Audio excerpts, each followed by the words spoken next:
Hello friends, good evening. मैं रवि कुमार और Texas के ऑफिशियल यूट्यूब चैनल पे आप सभी का फिर से स्वागत करता हूँ। आज मैं लेकर आया हूँ एक नई वीडियो के बारे में हम बात करेंगे कि आज की वीडियो का टॉपिक जो हमारा टॉपिक है वो है बियर बार लाइसेंस।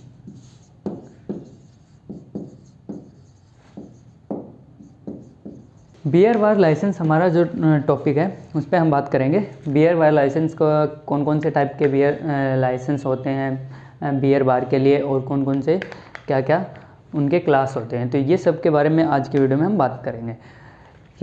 कोई भी रेस्टोरेंट और होटल खोलना तो सबके लिए ईजी होता है, लेकिन बियर बार को खोलना बहुत ही मुश्किल होता है इन सब के लिए। तो बियर बार को खोलने के लिए हमें बहुत ही ध्यान में रखना पड़ता है, बहुत ही टर्म्स एंड कंडीशन होती है और ये ईजिली होता नहीं है। इसके लिए बहुत से लाइसेंस होते हैं, हमें क्लासीफाई करना होता है कौन सा लाइसेंस लेना चाहिए, तो बहुत सारी कंप्लाइंस होती है इसके लिए। तो लेकिन बियर बार लाइसेंस के बिज़नेस में हमें ऐसा मिलता है कि हर बिज़नेस जैसे होटल और रेस्टोरेंट के लिए हम कर रहे हैं तो उनके फूड के साथ साथ अगर हम कोई भी बियर का बिज़नेस स्टार्ट करते हैं तो उससे हमें रेवेन्यू जनरेट करने में बहुत ही वो होता है कि फूड का काम करने से जो हम फूड प्रोवाइड करते हैं उसके साथ साथ अगर हम बियर का काम करते हैं तो हमारे रेवेन्यू डबल हो जाता है कि इससे बहुत ही ज़्यादा रेवेन्यू हम कमा सकते हैं। लेकिन कोई भी बिजनेसमैन जो लिकर का जो काम करना चाहता है उसका लाइसेंस लेना चाहता है दिल्ली में, तो वो हमारा जो दिल्ली के एक्साइज डिपार्टमेंट से इसका लाइसेंस है वो अप्रूव करवाना होता है। अगर कोई बिजनेस में बिना लाइसेंस के बियर बार खोलता है तो उसके लिए बहुत सारी पेनल्टी होती है और उसके लिए बहुत सारा जुर्माना है जो हमें पे करना पड़ता है। और लेकिन इसके लिए कुछ कंडीशन है, जैसे कि कोई भी अगर लाइसेंस होल्डर है तो उसकी जो एज है वो मिनिमम 18 साल से ऊपर होनी चाहिए। हाँ, और जो लोकेशन है बियर बार की, जो हमारा जो होटल है या कोई रेस्टोरेंट है, तो अगर वो बियर बार भी लाइसेंस है वो भी अगर प्रोवाइड करना चाहता है तो उसकी जो लोकेशन है वो होनी चाहिए एक ऐसी जगह पे, जैसे कुछ स्टेट में लिमिट लगाई हुई है कि कोई भी स्कूल हो, कॉलेज हो और मंदिर के आसपास और इसके सामने कोई भी ये है जो नहीं होनी चाहिए। तो ये कुछ कंडीशन है जिसको फॉलो करना पड़ता है अगर दिल्ली में कोई भी बियर बार लाइसेंस लेना चाहता है। तो बहुत सारे टाइप के जो बार हैं वो हमें देखने को मिल जाते हैं, जैसे पब हो गया, नाइट क्लब हो गया, लॉन्ज हो गया, कॉन्सर्ट बार हो गया, स्पोर्ट्स बार हो गया। ये बहुत सारे बार हैं जो हमें दिल्ली में आसपास देखने को मिल सकते हैं। अब हम बात करते हैं क्लास ऑफ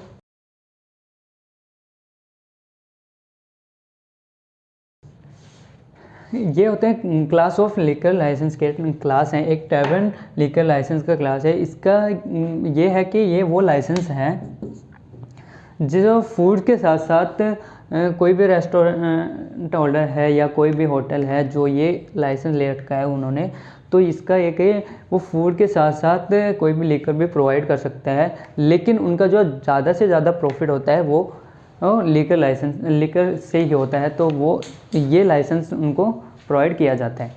दूसरा होता है बियर एंड वाइन लाइसेंस, जिससे नाम से ही पता चलता है बियर, ये एक वो होल्डर ले सकता है, कोई भी वो ले सकता है कि ये लाइसेंस कि उसको जो सॉफ्ट बियर जैसे मिल्क बियर और कोई नॉर्मल टाइप के जो बियर और वाइन देना होता है तो उनके लिए ये लाइसेंस होता है। ब्रेव और पब लाइसेंस लिकर लाइसेंस ये उनके लिए होता है जो मैन्युफैक्चर कर रहे हैं और वो ही किसी को सेल्स करते हैं, होलसेल के रूप में अगर किसी को प्रोवाइड करते हैं तो उनके लिए ये लाइसेंस दिया जाता है। एक रेस्टोरेंट लिकर लाइसेंस होता है, ये हर रेस्टोरेंट वाले जो नॉर्मली कोई भी रेस्टोरेंट की सर्विस प्रोवाइड करता है, जैसे टूरिज्म वालों को लिए, तो उनके लिए ये लाइसेंस होता है कि वो ये लाइसेंस रखेंगे तो कोई भी लेकर है वो सेल्स कर सकते हैं। बेनिफिट ऑफ बार लाइसेंस इन दिल्ली, जो बेनिफिट हैं वो मेनली दो बेनिफिट होते हैं। एक तो रेपुटेशन होता है कि अगर हम बार लाइसेंस हमारे पास होगा और फिर हम उसका जो काम कर रहे हैं, सेल्स कर रहे हैं लीकर का, तो उसके लिए एक इमेज बनती है हमारे लोगों के बीच में कि इनके पास जो है लीगली एक वो हो जाता है कि लीगली कुछ वो कर रहे हैं, लीकर प्रोवाइड कर रहे हैं। दूसरा मेनली बेनिफिट है कि इंक्रीज इन टर्नओवर। जैसे इससे लीकर से जो टर्नओवर बढ़ता है तो बहुत ज़्यादा हो जाता है, तो उसके लिए ये भी एक बेनिफिट है। एक कोई भी प्रोप्राइटर है या कोई भी मैन्युफैक्चर है, अगर उसके ये है तो उसके लिए क्या होता है कि एक उनका टर्नओवर है उनमें इंक्रीज करने का बहुत बड़ा बेनिफिट होता है। टाइप्स, अब बात करते हैं हम टाइप्स ऑफ लाइसेंस के। मेनली 2 टाइप्स के होते हैं लाइसेंस। एक होता है IMFL। IMFL का मतलब होता है कि इंडिया में, आई का मतलब इनके फुल फॉर्म होती है इंडिया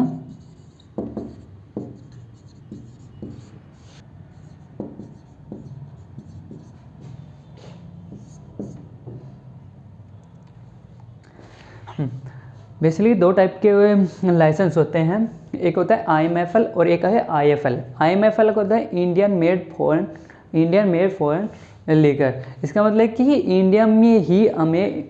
इंडिया में मैन्युफैक्चर की जाती है लीकर जो बाहर की है। जैसे इंग्लिश शराब के बारे में हम बोल सकते हैं कि कोई भी अल्कोहलिक है जो इंडियन नहीं है, फॉरेन है, लेकिन वो इंडिया में ही मैन्युफैक्चर की जाती है और फिर इंडिया में ही सप्लाई की जाती है, तो उसे हम बोलते हैं IMFL।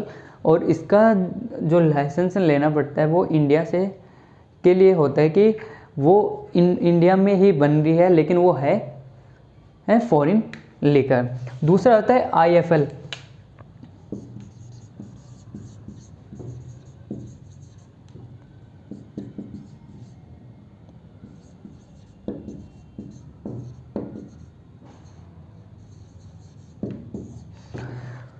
दूसरा लाइसेंस होता है IFL। IFL होता है इम्पोर्टेड फॉरेन लीगर। मतलब कि कोई भी लीगर जो हम इंपोर्ट कर रहे हैं, जो बेसिकली इंडिया में नहीं बनाई जाती, दूसरे देशों से हम इंपोर्ट करके इंडिया में लाई जाती है, तो उसे हम बोलते हैं IFL।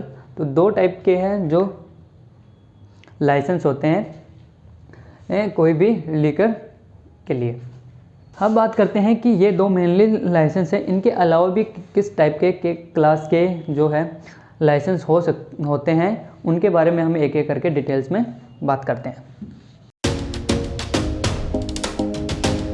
L1 लाइसेंस, ये टाइप्स ऑफ लाइसेंस हैं जो उन दो जो IMFL और IFL के अलावा भी जो बेसिक लाइसेंस होते हैं उनके बारे में है। तो L1 लाइसेंस वो होता है जो कोई भी जो उनके लिए होता है जो पर्सन कोई भी कंपनी को, मतलब कोई भी मैन्युफैक्चर कर रहा है और वो मैन्युफैक्चरर है, वो किसी भी कंपनी, प्रोप्राइटरशिप या कोई भी सोसाइटी, पार्टनरशिप फर्म या उसको बेच सकता है, उसे सेल करता है, तो उसके लिए ये L1 लाइसेंस लेना बहुत ही मैंडेटरी है। लेकिन इसके साथ साथ जो इनके टर्म्स एंड कंडीशन है तो वो भी हमें देखने पड़ेगी और उसके दायरे में रह के हमें काम करना पड़ेगा। तो ये बेसिकली उन मैन्युफैक्चर के लिए है जो वो नॉर्मली नहीं सेल कर सकते, लेकर वो ओनली कंपनी, प्रोप्राइटरशिप या कोई भी पार्टनरशिप फर्म है उनको ही देंगे, तो उनके लिए L1 लाइसेंस लेना ज़रूरी होता है।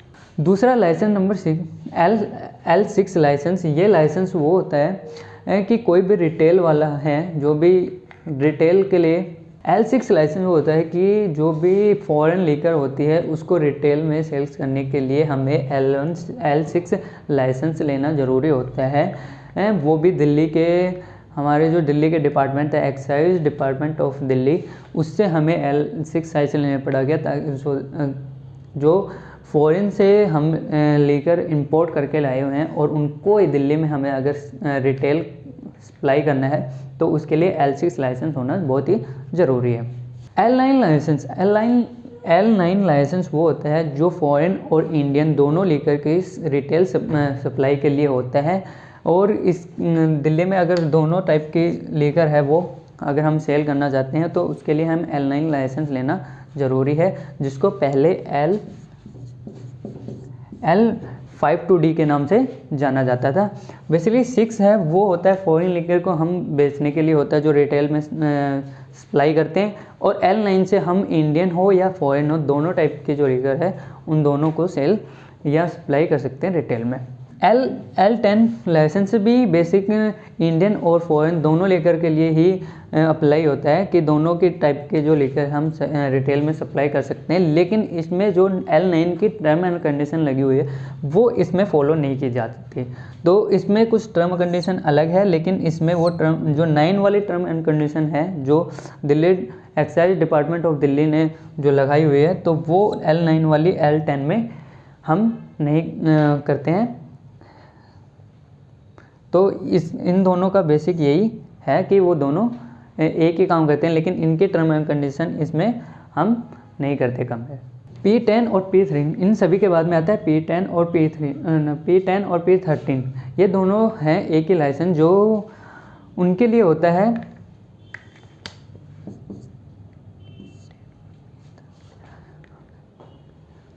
ये P10 और P13 टेम्परेरी बेसिस के लिए होता है, जो कि हम कोई भी पार्टी हो या कॉन्सर्ट होता है तो उसमें अगर हम कोई भी लेकर सप्लाई करते हैं, जो नॉर्मली नहीं करते कि रेगुलरली बेसिस पे नहीं करते, लेकिन कोई भी पार्टी होती है, कोई भी कॉन्सर्ट होता है, वेडिंग हो गई, तो इन सभी के लिए जब हम लेकर प्रोवाइड करते हैं तो उसके लिए हम P10 और P13 जो लाइसेंस है वो उन दोनों में से एक लाइसेंस लेना ज़रूरी होता है। P15 एंड 16 P15 और 16 ये उन टूरिज़्म रेस्टोरेंट के लिए होता है जो हम घूमने के लिए जाते हैं जहाँ भी, तो वो जो रेस्टोरेंट होते हैं, जो होटल्स होते हैं, उनके लिए ये लाइसेंस होता है कि ओनली जो घूमने के लिए आए हुए हैं उनके लिए जो लेकर प्रोवाइड करते हैं तो उनके लिए हमें ये लाइसेंस लेना पड़ता है। लेकिन उनके होटल मैनेजमेंट वालों को उनके जो टर्म एंड कंडीशन है उनको ध्यान में रखना पड़ेगा। L17 एंड 18 ये लाइसेंस वो लाइसेंस होता है, वो ले सकते हैं जो होटल है, स्टार होटल होते हैं, रेस्टोरेंट होते हैं, उनके लिए ही है, जिसके लिए कॉमर्शियल स्पेस प्रोवाइड होता है और पार्किंग की भी सुविधाएं अवेलेबल करवाते हैं, तो उनके लिए ही ये लाइसेंस ले सकते हैं। नॉर्मल होटल वाले नहीं ले सकते, ओनली स्टार होटल होते हैं वही L17 और 18 लाइसेंस ले सकते हैं। L28 लाइसेंस, ये लाइसेंस उन क्लब और बार्स के लिए होता है जो रजिस्टर्ड होती है कोई भी सोसाइटी में या पार्टनरशिप फर्म, जो भी रजिस्टर्ड कंपनी और वो होती है, उनके लिए ही ये लाइसेंस होता है और वो ही लेकर जो है वो सेल्स कर सकते हैं। तो ये बेसिकली कोई भी रजिस्टर्ड सोसाइटी और कोई भी रजिस्टर्ड बार होते हैं उनके लिए ही ये लाइसेंस अवेलेबल होता है। L29 ये जो लाइसेंस लास्ट लाइसेंस है L29, ये लाइसेंस ओनली उनके लिए होता है जो गवर्नमेंट सर्वेंट्स होते हैं, उनके लिए जो लेकर है प्रोवाइड करवाते हैं, तो उनके लिए ही ये होता है। जैसे हम एग्जांपल के तौर पे कह सकते हैं कि कैंटीन, तो जो गवर्नमेंट सर्वेंट्स होते हैं उनके लिए ही लिखकर सेल्स करते हैं, तो उनके लिए ये L29 है जो लाइसेंस लेना मैंडेटरी होता है। तो आज की वीडियो में हम इतना ही कवर करेंगे। आगे के जो और भी इनसे प्रोसीजर होता है, कैसे हम रजिस्ट्रेशन ले सकते हैं, कैसे हम लाइसेंस प्राप्त कर सकते हैं, तो इनके बारे में हम नेक्स्ट वीडियो में बात करते हैं। आज के लिए इतना ही।